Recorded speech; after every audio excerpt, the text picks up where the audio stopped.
আসসালামাইকুম সবাই, আমি মোহাম্মদ বদিউজ্জামান শিবল। আজকে আপনাদেরকে এমন একটি জায়গাতে নিয়ে এসেছি যেটা ভাববেন যে আমি কি বলতেছি। আসলে আপনারা অনেক ইন্ডাস্ট্রির নাম শুনেছেন। হ্যাঁ, বাংলাদেশে অনেক ধরনের ইন্ডাস্ট্রি আছে, কিন্তু জাহাজ কাটা ইন্ডাস্ট্রি এটা কি শুনেছেন? বাংলাদেশে কিন্তু বিশ্বের সবচাইতে বেশি জাহাজ কাটা হয়। যেমন কিছুদিন আগে আপনারা দেখেছেন, বিবিসি নিউজ করেছে চট্টগ্রামে বিশ্বের সবচাইতে বেশি জাহাজ কাটা হচ্ছে, যার কারণে জাহাজের যে তেল এটা সমুদ্রে চলে আসতেছে, আশেপাশের মাছগুলো মারা যাচ্ছে।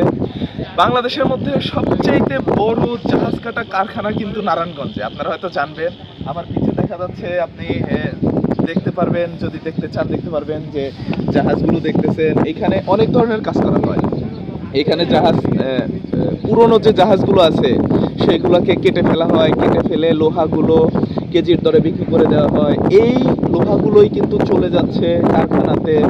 সেই কারখানা থেকে লোহাগুলো গলিয়ে নতুন করে কিন্তু রড তৈরি করা হচ্ছে, কিংবা অন্যান্য লোহার যে প্রোডাক্টগুলো সেইগুলো কিন্তু তৈরি করা হচ্ছে। সেই সাথে এই কারখানাতে কিন্তু পুরনো জাহাজকে সার্ভিসিং করা হয়।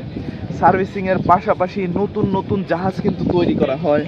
কাজেই আপনারা যদি না জেনে থাকেন তাহলে আমি আপনাদেরকে জানাচ্ছি যে নারায়ণগঞ্জ শিল্পনগরী। শুধু শিল্পনগরী নয়, এই নারায়ণগঞ্জ কিন্তু জাহাজ উৎপাদনের জন্য বাংলাদেশের মধ্যে সবচেয়ে বড় কারখানা রয়েছে এই নারায়ণগঞ্জে।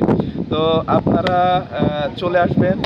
যদি না জেনে থাকেন, আমি জানিয়ে দিলাম আপনাদেরকে, বাংলাদেশ বিশ্বের সবচাইতে বড় জাহাজ ভাঙার কারখানা অবস্থিত। সেই সাথে বাংলাদেশের সবচাইতে বড় জাহাজের কাজ হয় কিন্তু এই নারায়ণগঞ্জে, এই বুড়িগঙ্গার পাশে। ধন্যবাদ।